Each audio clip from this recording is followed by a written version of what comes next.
मुझे बीजेपी की भी आशीर्वाद की जरूरत है, मुझे कांग्रेस की भी जरूरत है, क्योंकि उसमें रहने वाले लोग जो हैं वो किसी पार्टी के नहीं बल्कि वो मेरे अपने हैं। बस मैं यही कहूंगा कि व्यवस्था आप लोग को बाहर नहीं जाने दूंगा। एक फैक्ट्री नहीं लगी, मुझे लगता है कि बिहार में एक भी फैक्ट्री नहीं लगी। ऐसा कैसे हो सकता है कि हम 15 साल राज करें और एक फैक्ट्री तक ना लगे। अपने लोगों को हम खुद ही ट्रेन दे रहे हैं कि नहीं यहाँ आप जल्दी से ट्रेन ले लो और जल्दी से तुम दिल्ली जाओ, पंजाब जाओ, गुजरात जाओ, कलकत्ता जाओ।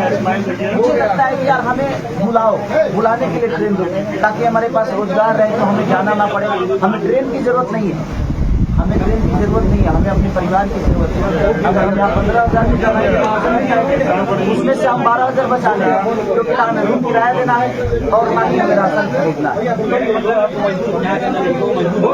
बिल्कुल जानबूझ के सरकार द्वारा मजदूर बनाया जा रहा है। अगर व्यवस्था आज 15 साल में लोग कहते हैं जंगल राज, सर जंगल राज था ही नहीं। इन लोगों ने इतना जंगल राज बोल दिया ना कि हमारे बिहार बदनाम हो गया। आज भी जंगल राज है। आज आप तो 15 साल से हो ना, तो आपने कहाँ बदल दिया? आज भी तो आज भी तो पढ़ाई नहीं हो रहा है, पढ़ाई रुक ही नहीं रहा है। हर वो औरत अपने रोती है, बच्चा अपने पिता के लिए रोता है, पिता अपने बेटे के लिए रोता है। विकास रहता तो दिवाली साथ में बना देते, होली साथ में बना देते। ट्रेन नहीं देख रहे हैं, छपरा नहीं देख रहे हैं। आज इतने व्यापारियों का दुकान में पानी घुस गया है, डीएम ऑफिस तक पानी घुस गया। आखिर किसका देन?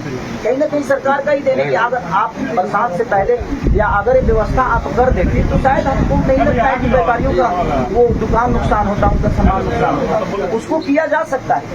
आपको कोई विधायक या कोई मंत्री इसलिए नहीं बनाता है कि आप अपने पोजीशन और पद के लिए। आपको अगर कोई चुनता है, आप बताओ इतने सारे लोगों में आपको चुना है तो कुछ तो सोचा होगा ना उसने कि नहीं यार ये हमारा देखभाल करेगा। आपसे वो पैसे थोड़ी ले मांग रहा है, वो सिर्फ एक वोट के बदले आपसे एक सुविधा मांग रहा है, अपने बच्चों का भविष्य मांग रहा है। तो कहाँ से वो गुनाहगार? नामांकन करने जा रहे हैं, छपरा की जनता को क्या करना चाहते हैं? बस मैं चाहता हूँ कि बिहार बदलाव की तरफ जा रहा है।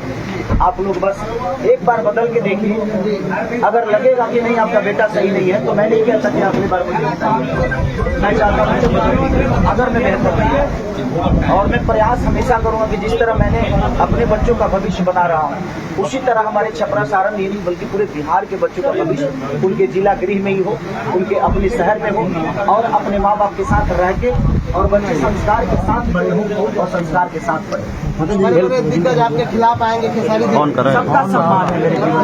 यहाँ के जितने भी बड़े लोग हैं मेरे चाचा हैं और सब लोगों के आशीर्वाद से मैं इन लोगों से सलाह दूंगा, क्योंकि मैं यहाँ विधायक बनने नहीं बल्कि यहाँ एक बेटा बन के मैं सबका प्यार लेने के आया हूँ। मैं किसी का विरोधी नहीं हूँ और ना ही मुझे किसी का विरोध करना है। सबका प्यार लेना है, चाहे वो मेरे विपक्ष में क्यों ना हो। जितने प्रत्याशी हैं मैं उनको भी प्रणाम करता हूँ। आपकी भी आशीर्वाद की मुझे जरूरत है, मुझे बीजेपी की भी आशीर्वाद की जरूरत है, मुझे कांग्रेस की भी जरूरत है, क्योंकि उसमें रहने वाले लोग जो हैं वो किसी पार्टी के नहीं बल्कि वो मेरे अपने हैं और मुझे उनसे मतलब फिल्मों में कमाल करने के बाद आप राजनीति में भी कमाल करने मैं देखिए कमाल बिहार की जनता खुद ही चाहती है कि कमाल हो और बिहार की जनता खुद ही चाहती है कि बदलाव हो। और इस बार मुझे लगता है कि अगर इस बार बदल गया तो बिहार को कोई गाली नहीं देगा, ये मेरा वादा। भैया बिहार के युवाओं के लिए आप क्या बोलेंगे? बस मैं यही कहूंगा कि व्यवस्था आप लोग को बाहर नहीं जाने दूंगा।